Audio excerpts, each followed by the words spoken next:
Okay. Good day sa bawat isa. At nais ko lang na i-share sa inyo ang talatang ito mula sa aklat ni Apostol Pedro. Unang Pedro, talatang 5, kabanatang 6 hanggang 7. Ang sabi dito, kaya nga pasakop kayo sa kapangyarihan ng Diyos at dadakilain na kayo pagdating ng takdang panahon.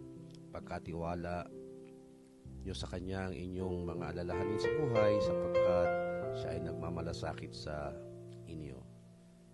So napakaganda ng sinasabi dito at pinapaalala sa atin ng Apostol Pedro na tayo ay magpakumbaba at magtiwala sa Diyos. Madalas iniisip natin na kaya nating lutasin ang lahat ng ating mga problema sa sariling lakas.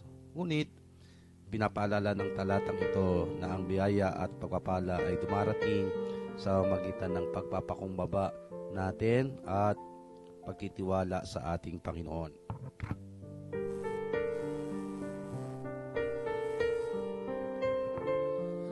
Sa ilalim ng kanyang makapangyarihang kamay, tayo ay ligtas at sa tamang panahon, siya mismo ang mag-aangat sa atin.